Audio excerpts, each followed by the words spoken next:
పొట్టి మామ ఏమైంది ఇక్కడ ఉన్నావు? ఎందుకు మామ డల్లుగా ఉన్నావు? నువ్వు బాగున్నారా?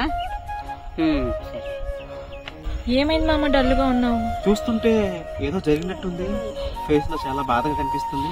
ఏమైంది మామ, చెప్పు మామ. అదే ప్రజ్వల్, నేను చీరలు నేస్తుంటాను. చీరలు నేసాను, అసేం ఉలిపోయినాయి. అవి ఎక్కడ అమ్ముకోవాలి, ఎలా అమ్ముకోవాలి తెలియటం లేదు. నీకేమైనా తెలుసుంటే చెప్పు ప్రజ్వల్. అయ్యో, దీనికి నువ్వు బాధపడుతుంది.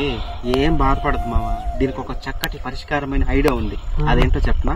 ప్లేస్ ఆఫ్ సేల్స్ అంటే ఏంటో తెలుసా? నువ్వు నేస్తున్న చీరలన్నీ, నీ టెక్స్టైల్స్ అన్ని డైరెక్ట్ గా యాప్ లో అమ్మేసుకోవచ్చు అనమాట. అది ఎలా అంటే, మన యాప్ డౌన్లోడ్ చేసుకున్న తర్వాత నీ ఏవైతే ఉంటాయో, నీ టెక్స్టైల్స్ అన్ని ఉంటాయి కదా, అవన్నీ నువ్వు దాంట్లో అమ్మేసుకోవచ్చు, డైరెక్ట్ గా అమ్ముకోవచ్చు అనమాట. సో అది నీకు ఒకవేళ తెలియకపోతే మీ అబ్బాయి దగ్గర వెళ్ళి డౌన్లోడ్ చేసుకొని అది ఎలా యూజ్ చేయాలి అని కూడా వాళ్ళు అడిగి తెలుసుకో. ఆ యాప్ పేరు ఒకటి తెలుసు కదా, ప్లేస్ ఆఫ్ సేల్స్ అనమాట. ప్లేస్ ఆఫ్ సేల్సా? మంచి ఐడియా చెప్పావు ప్రజలు. అవును మామగారు, నేను కూడా శారీస్ అక్కడే తీసుకుంటున్నాను. మా అన్న పెళ్లికి కానీ ఏదైనా ఫంక్షన్ కి అంతా ప్లేస్ ఆఫ్ సేల్స్ అని తీసుకుంటున్నాను. సో ఒకసారి మన అందరికి చెప్దామా? చెప్పండి. ఓకే, చూసారా ఫ్రెండ్స్, ఖచ్చితంగా పొట్టిమామ అయితే బాధ అయితే తీరింది. సో మీ బాధ కూడా తీరాలంటే ఇది చాలా ఇంపార్టెంట్ అనమాట. ఇది ఖచ్చితంగా ఈ మధ్య కస్టమర్స్ మనం అందులో డైరెక్ట్ గా ప్లేస్ ఆఫ్ యాప్ లో ఉంటారు. ఖచ్చితంగా యాప్ లింక్ అయితే కూడా డిస్క్రిప్షన్ లో ఇస్తాను.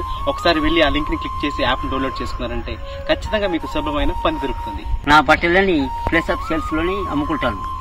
నా శారీస్ కూడా ప్లేస్ ఆఫ్ సేల్స్ లోనే తీసుకో. కాబట్టి ప్రతి ఒక్కరు ప్లేస్ ఆఫ్ సేల్స్ కి వెళ్ళి మంచి మంచి శారీస్ తీసుకోండి. ఖచ్చితంగా యాప్ లింక్ అయితే డౌన్లోడ్ చేసుకోండి, డిస్క్రిప్షన్ లో ఇస్తాను. ధన్యవాదాలు. Thank you.